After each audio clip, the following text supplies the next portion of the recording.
Ya nos sobrepusimos al problema técnico. Hoy estamos desde otra cámara, así que vamos a tratar de que funcione bien. ¿Cómo están? Veo que ya están preparándose para Purim con disfraces y todo. Me alegra saberlo. Sí, se ve bien. Me costó poner la cámara en su lugar. Ok, ante todo, la clase de hoy está dedicada Leilui Nishmat, para la elevación del alma de Ruth, Ehud, Yoav, Elad y Hadass, que sufrieron el ataque terrorista este Shabbat, y para el mérito de sus 3 hijos que quedaron con vida, Tamar, Roí e Ishai. Digamos que no es un tema muy del mes de Adar, no es un tema que nos gusta hablar en ningún momento del año, pero es un tema que sin decisión propia vamos a tener que también tocar un poco hoy. Entonces, ante todo, como decíamos antes, nuestra clase va a ser dedicada a ellos. Con respecto al mes de Adar, que es justamente el mes en que nos encontramos, y ya la semana que viene llega Purim,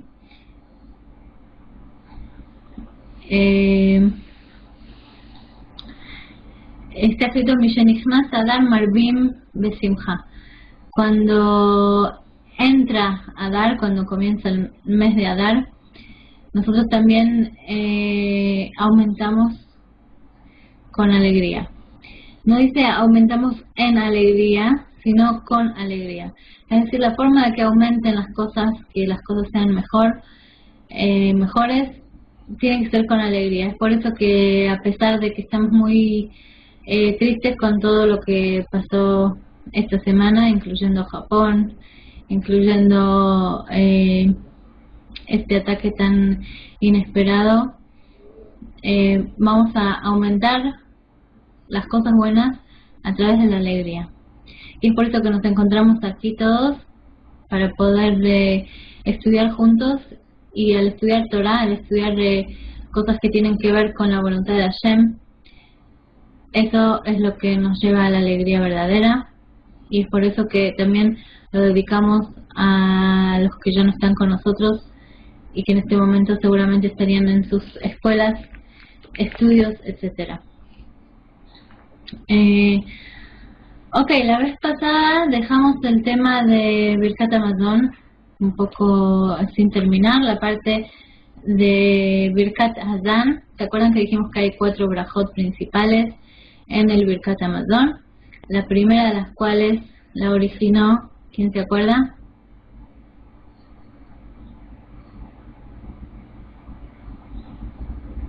Moshe, exactamente. Moshe fue el primero, el de Birkat Hazan, es el que originó la primer braja del Birkat Hamazon. Y así como dijimos que hay 4 brajot, y hay 4 que originaron estas brajot, también cada una de las brajot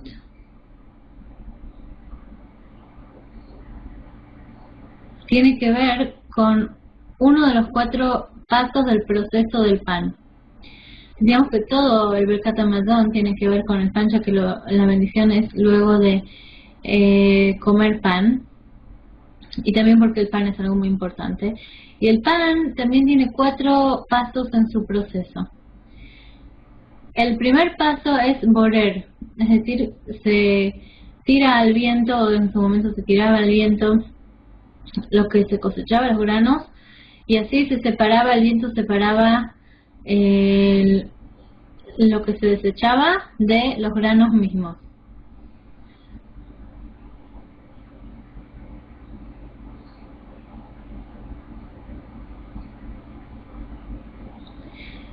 Ok, acá están escribiendo. Vamos a hablar de cómo están escribiendo en privado más adelante.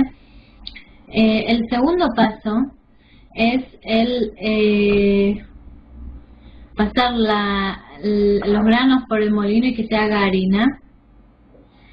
Luego tenemos la parte de amasar. ¿A todos se le corta la voz o es solamente a Ilana? No, ok. Ilana, puede ser que tengas que salir y entrar. Luego hay que amasar. Y por último, lo horneamos al pan. Cada uno de estos 4 pasos, que tienen que ver cada uno de ellos con una de las 4 brajot. Hay 4 brajot porque hay 4 pasos de elaboración del pan. Cada uno de estos pasos tiene que ver con uno de los yesodot. Ruach, Maim, Afar, Esh. Es decir, el viento, eso seguramente lo vieron en Tania, el viento, el polvo, el agua y el fuego.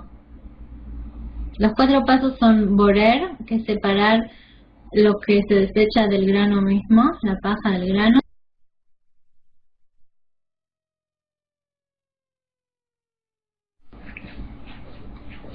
Ok, ¿volvió?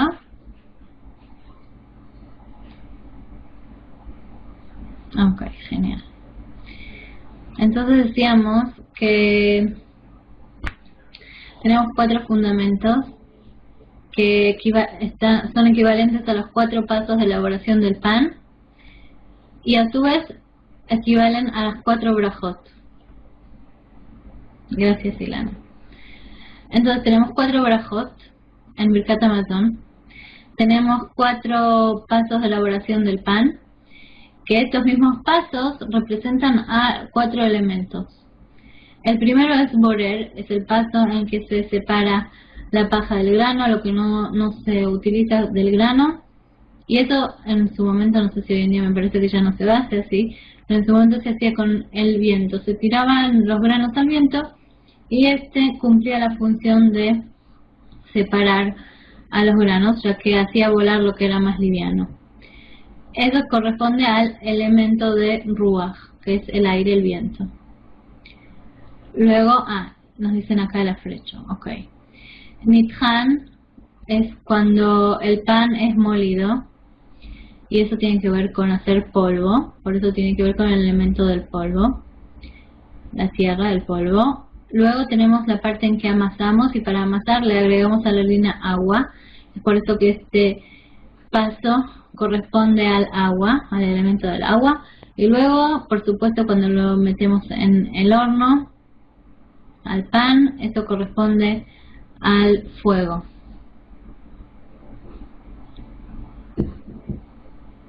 Exactamente.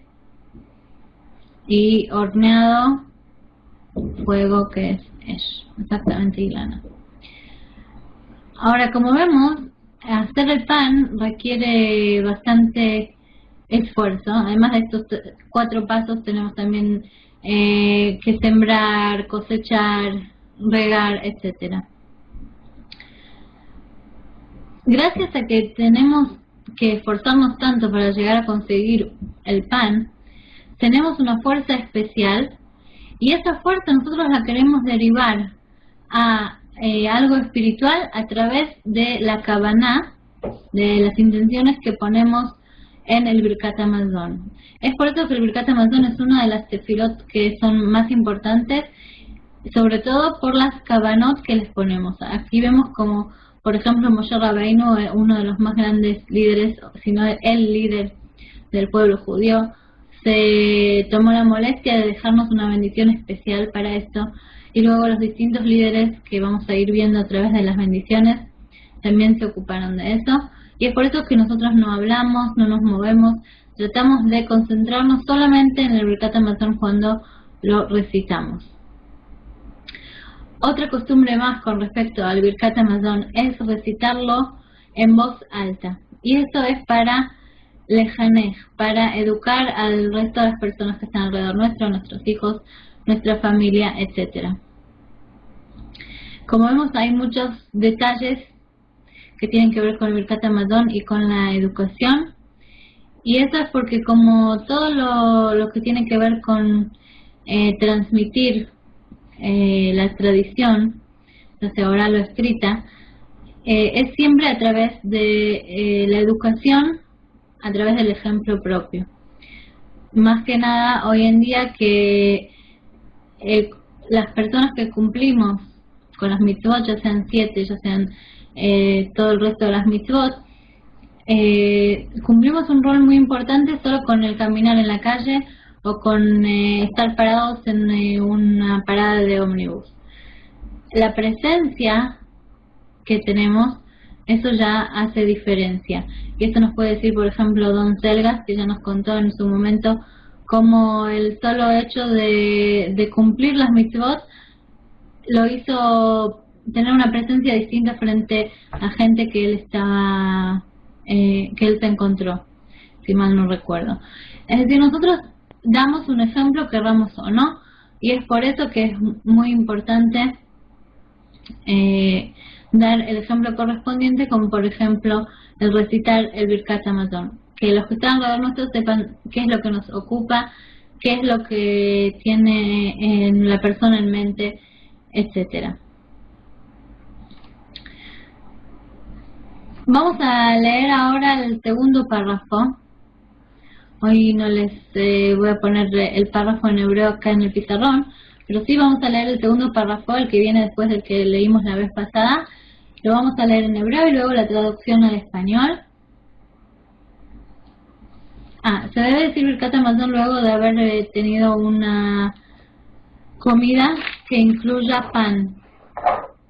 ¿Ok?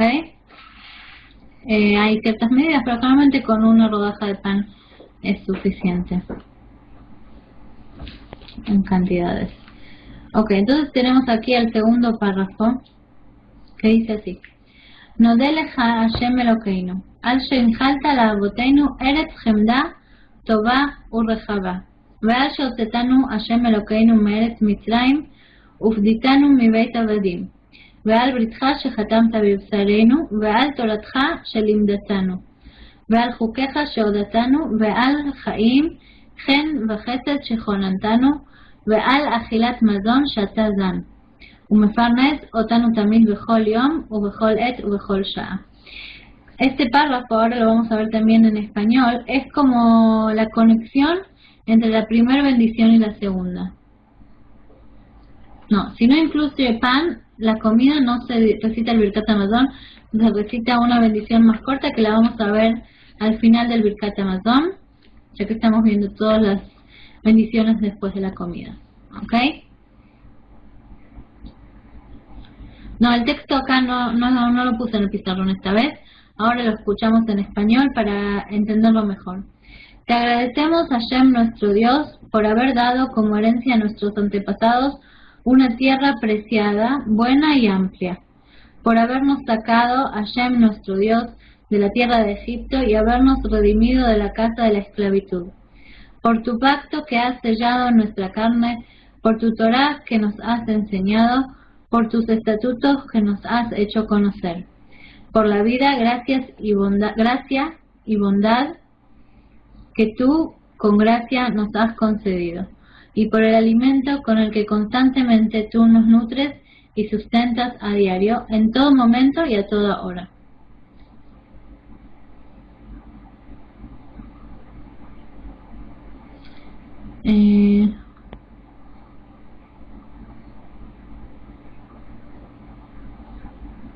Ok, ese es el data. No importa lo de las rebanadas, Jaime, lo que importa es la cantidad en peso. Hay ciertas cosas que hay que tomar en cuenta. Generalmente de un pan normal, si no es light, por ejemplo, una rodaja o 2 rodajas es suficiente. Ok, si es un pan más pesado, menos ya es suficiente. Como los panes integrales que a veces son más pesados, entonces ya es suficiente comer menos. Entonces lo que decíamos acá, que la primera bendición trata de el sustento que nos da Hashem. La segunda bendición, ¿quién se acuerda de qué trata?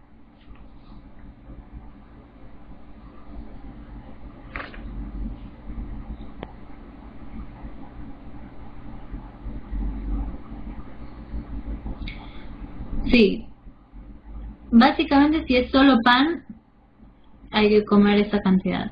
Si no, puede ser una rebanada y el resto incluimos la comida que agregamos. La pregunta es exactamente lo que nos dice Day Espinosa.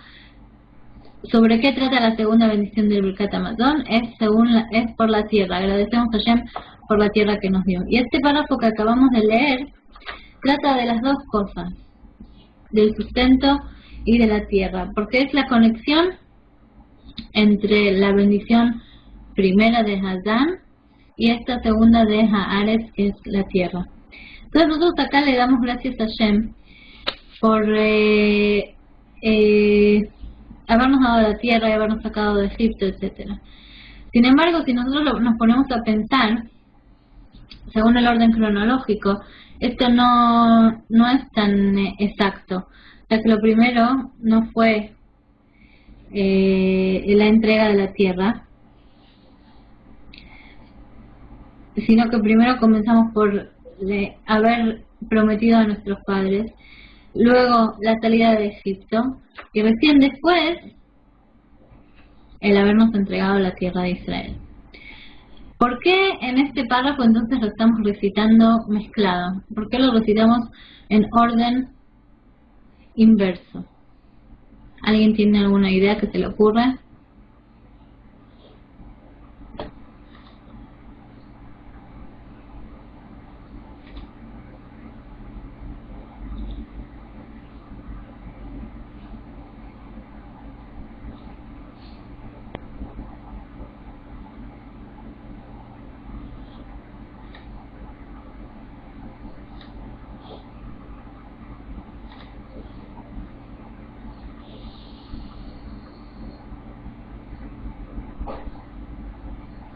Acá nos dice Ilana que si no fuera por la tierra tampoco tendríamos pan, por ejemplo,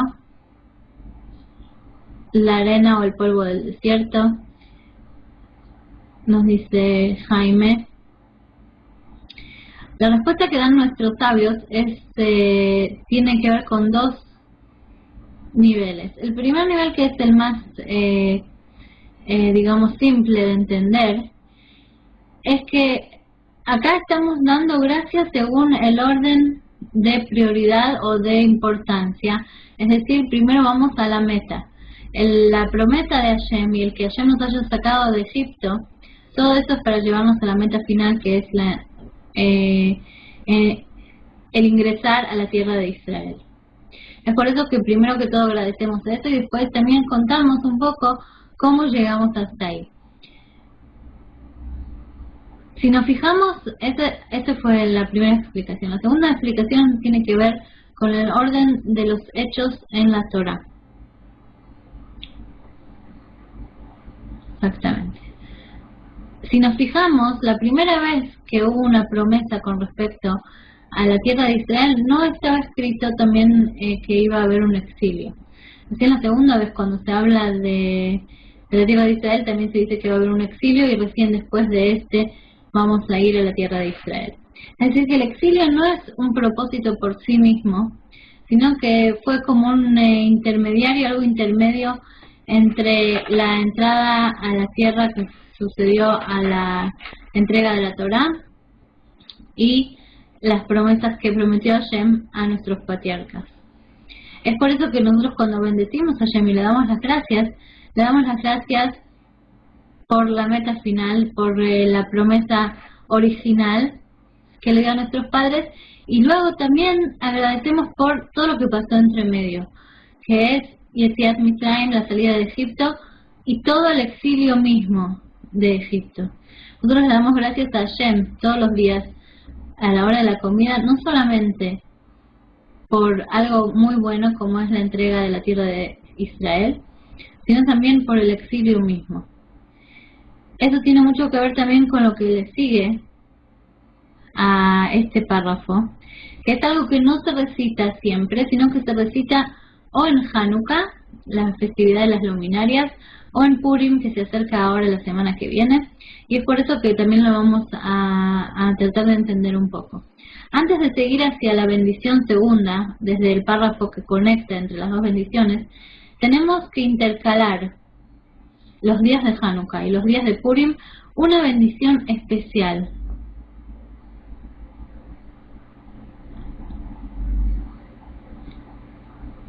Exactamente, Abraham fue, y esta es la braja de Alanisim.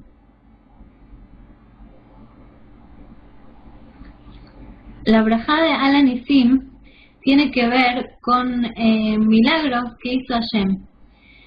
En Hanukkah recitamos lo que tiene que ver con Matityahu, los Maccabim y todo lo que vimos en Hanukkah.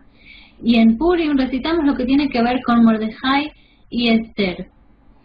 Y dice así: en los días de Mordejai y Esther, en Shushan, la capital, cuando el malvado Amán se levantó en contra de ellos y procuró destruir, asesinar y exterminar a todos los judíos, jóvenes y ancianos, infantes y mujeres en un solo día, el 13º del 12º mes del mes de Adar, y saquear su botín. Pero tú, en tus inmensas misericordias, devastaste su propósito y frustraste su intención y retribuiste sobre su propia cabeza el mal que planeaba, y lo colgaron a él y a sus hijos en la horca.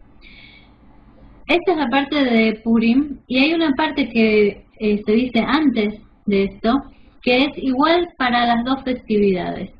Y dice así: y te agradecemos por los milagros, por la redención, por las poderosas acciones, por los actos de salvación y por las maravillas que tú has hecho para con nuestros antepasados en aquellos días, en esta época. Y ahí es cuando detallamos la historia de Purim. Lo que acabamos de leer aquí es algo especial solamente para estas dos festividades, en las cuales estaba en peligro todo el pueblo entero. Y esta también tiene que ver con lo que decíamos antes del exilio, que nosotros bendecimos a Hashem todos los días por el exilio de Egipto. Y en los días de la festividad de Purim nosotros bendecimos a Hashem por los milagros específicos a la festividad de Purim. Había quien quería matar a todo el pueblo, a Nashim, Nashim Bataf, hombres, mujeres y niños, ancianos, jóvenes, sin discernir lo que llamaríamos ahora un verdadero terrorista, sin discernir los que son civiles, los que son soldados, los que son niños, ancianos, padres, madres. Los terroristas de hoy en día hacen exactamente lo que hizo en su momento Amán. Hay otra persona más que es nombrada con respecto a esta falta de humanidad, digamos, y que no discernía entre hombres y mujeres, y era justamente Labán Arrayá, que era el hermano de nuestra matriarca Rivka, y era el padre de Rachel y Lea, y el suegro de Jacob Avinu. En la Agadá de Pesaj, que va a venir después de Purim, nosotros vamos a decir cómo fue mucho peor Labán que Paró, que el faraón mismo. ¿Por qué? Porque Labán quería destruir a todos, ya sean hombres, mujeres, niños y niñas. ¿Cómo los quería destruir? A través de inculcarles una educación equivocada, una educación que no tiene nada que ver con la Torah y las mitzvot. Y es por eso que él le dijo a Jacob: los chicos, los niños y mis hijas son todos míos, no te preocupes. Como eso fue insinuando que él podía estar tranquilo, que Jacob Avinu, nuestro patriarca, podía estar tranquilo, ya que él quería a sus esposas porque eran sus hijas y a sus hijos porque eran los nietos. Sin embargo, lo que se oculta en estas palabras de Labán es: déjenlos en mis manos, que yo me voy a ocupar de educarlos de la manera incorrecta, de la manera que va en contra de Hashem. Y es por eso que Jacob le dijo: no te preocupes, no necesito que me ayudes, me ocupo solo de la educación de mis hijos, y se los llevó. De esta misma forma, decíamos, Amán se quería ocupar tanto de los hombres como de las mujeres, los niños y los ancianos, pero para él tenemos una bendición especial, ¿Por qué? Porque él también atentaba contra el cuerpo del pueblo de Israel.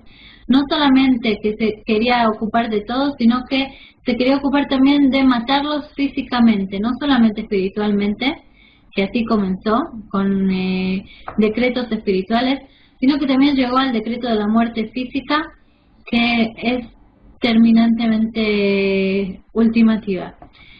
Es por eso que sobre Labán no decimos nada, no decimos ninguna bendición. Sin embargo, sobre Amán decimos que el milagro fue completamente poderoso e increíble, porque ya se trataba de un peligro físico y no solamente espiritual. Y eso es lo que nos está pasando ahora. Nosotros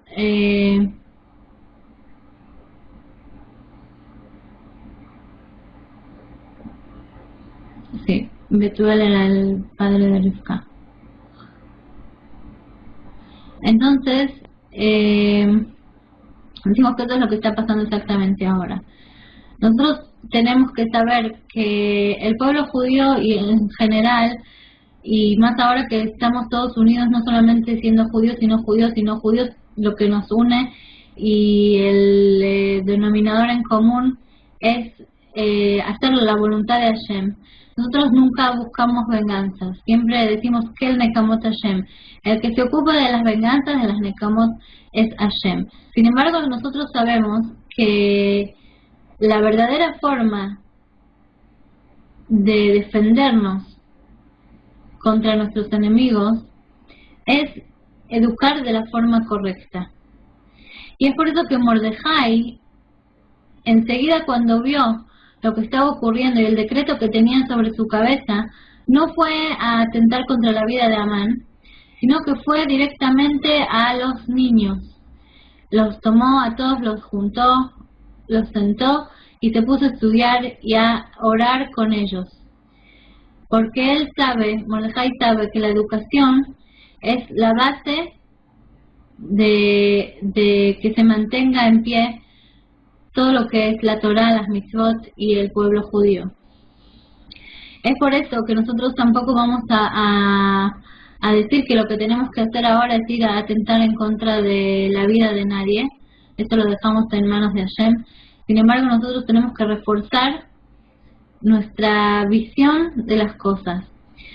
Justamente hoy estaban hablando también en los distintos forums y también en general todo el mundo está hablando de esto, de qué hay que hacer con los terroristas, cuál es la forma de hacer que paren, que no quieran matar, y menos a gente inocente.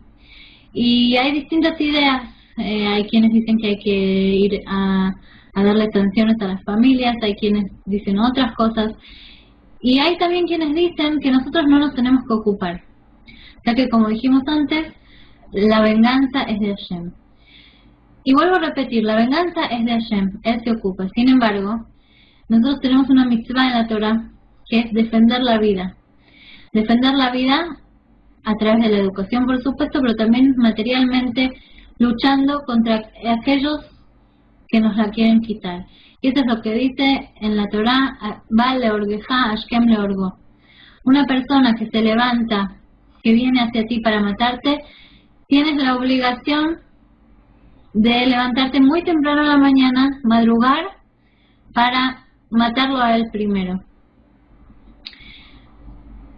Entonces empiezan las discusiones.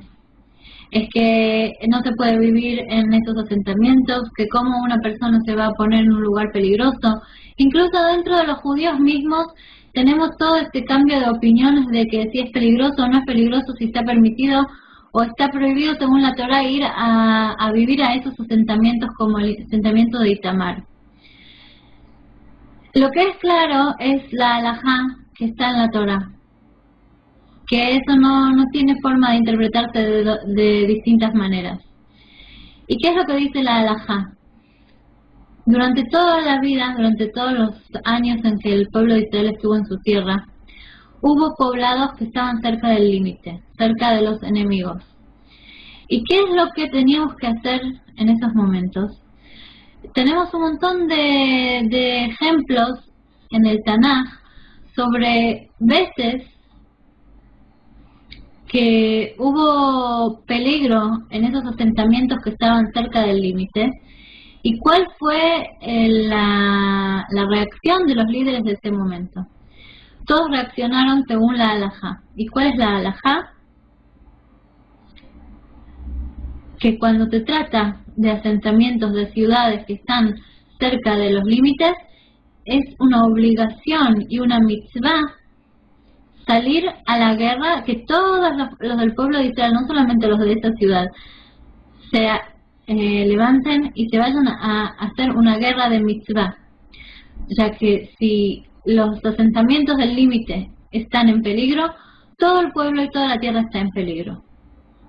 Es por eso que ahora la discusión no puede ser de ninguna manera si se puede vivir ahí o no se puede vivir ahí, ya que los asentamientos y las ciudades que están en el límite, y esto es en todos los países, los que están en el límite son los que marcan esa frontera, son los que hacen que nosotros que estamos en el interior del país y no en el límite, nos sintamos seguros y podamos vivir nuestra vida sin peligros.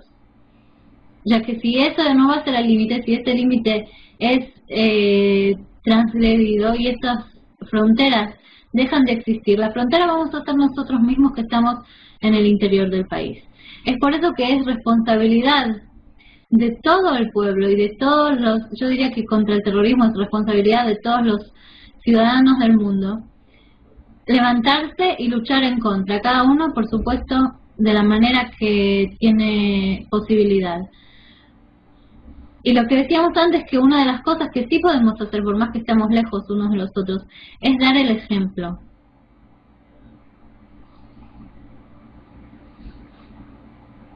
Es decir, el ejemplo es no entrar en este tipo de discusiones, ya que esas discusiones no existen. Según la ley humana, que nos dice el Rambam, que sobre la ley humana no podemos decir que es parte de las mitzvot, sino que está antes de las mitzvot, y sin que tengamos que cumplir las mitzvot, también tendríamos que cumplir las leyes humanas. La ley humana dice que cada ser humano tiene que preservar su vida, tiene que preservar su ciudad, tiene que preservar su país, tiene que preservar su tierra. Eso es lo que pasa en todo el mundo, y en cada lugar que el límite está en discusión, el país se levanta, madrugan todos los ciudadanos del país y luchan por sus límites. Entonces no hay ninguna discusión sobre eso en ningún lugar del mundo, no va a haber discusión sobre eso más que nada acá en Israel. Es por eso que cuando escucho cosas que me sacan bastante de mis casillas, como por ejemplo, esa gente que vive en esos lugares, en esos asentamientos, no tienen nada que decir porque es sabido que va a venir algún árabe en algún momento o algún terrorista a hacerles algo. Este tipo de visión es como decir, ok, vayamos ahora a Japón y les tenemos que decir, no tienen nada que quejarse, ustedes saben que viviendo cerca del mar en algún momento va a haber algún terremoto, algún tsunami, no hay ningún problema. Así como es un desastre y es algo que hay que tratar de impedir, lo que tiene que ver con desastres naturales, también hay que impedir, y aún más, los desastres humanos, que a veces son más fuertes y más dañinos que los desastres de la naturaleza. En esta semana lo que podemos decir que vimos, ya sea en Japón, ya sea acá en Israel, es la bajeza humana, una frente a la naturaleza, en la que no pudimos evitar lo que se venía, y otra es frente a la humanidad misma que educa de la forma incorrecta. La gente que viene, que se levanta un día y decide ser terrorista, la gente, por supuesto, más que nada la gente que lo conocemos de acá de cerca, que decide un día levantarse a la mañana e ir a matar a sus vecinos o a cualquier ser humano, no lo decide de un día para otro. Es una educación, es un sistema de educación y un sistema de vida.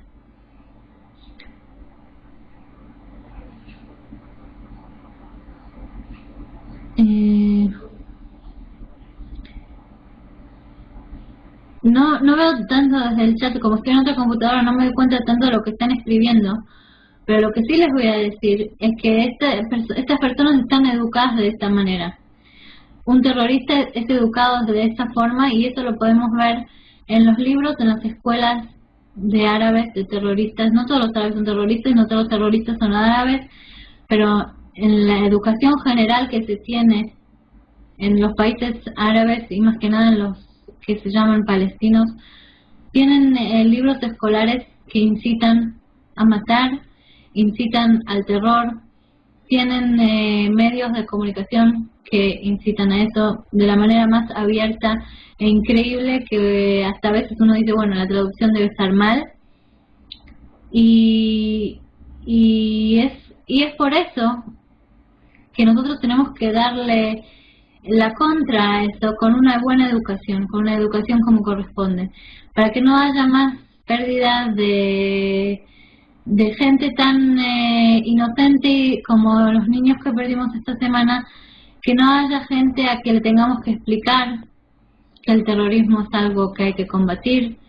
Y por supuesto es tomar el ejemplo de un grande como Mordejai a Yehudí, que lo nombramos acá en el Birkat Hamazon, que él se ocupó que por un lado la reina Esther haga todo lo que tenía que hacer materialmente, que vaya, que hable con el rey, que haga todo lo que tenía que hacer, y por otro lado no dejó ni por un segundo la plegaria y la educación de los niños pequeños. Tan es así que en el momento clave el mismo Amán, que era la base en el que originaba el decreto, se dirigió él mismo a los niños judíos y les dijo: díganme qué es lo que está por pasar, qué es lo que están estudiando. Eso es exactamente lo que pasa hoy en día. Los que escuchan los programas árabes, la mayoría de los dirigentes árabes que van con el terrorismo no se cansan de decir que el pueblo de Israel no tiene que estar en su tierra, ya que ellos rechazan su historia. El pueblo de Israel está rechazando su historia, está rechazando su herencia, y es por eso que le corresponde a los árabes esta tierra. Y es por eso mismo que, así como ellos se remiten a nuestras costumbres y a lo que nosotros tendríamos que hacer para dar respuesta al por qué tanto odio y por qué querer quedarse con la tierra de Israel, nosotros nos tenemos que remitir también a nuestras fuentes, y es la primer fuente que hay en la Torá, es el primer pasuk que está en la Torá, y así como nos dicen nuestros sabios, que para qué Hashem escribió este primer pasuk de Bereshit bara Elohim et hashamayim ve'et haaretz, para qué Hashem escribió que Él es el que creó los cielos y la tierra, para que podamos decirle a los pueblos del mundo que la tierra es de Hashem y Él se la da al que Él decide. Y es así como se la quitó a los 7 pueblos de Canaán y se la dio al pueblo de Israel en promesa eterna. Nos vamos a despedir por hoy nuevamente con la canción de Mordejai Ben David, que nos cantaba: Lo naduz mikan, no nos vamos a mover de acá, ya que cumpliendo la Torah y las mitzvot, como nos dice Mordejai Ben David, vamos a poder quedarnos en la tierra y vamos a traer a la Geulá, al Mashiach de inmediato, y va a parar de haber korbanot, sacrificios entre comillas, de gente tan inocente y especial como los que le dedicamos hoy la clase.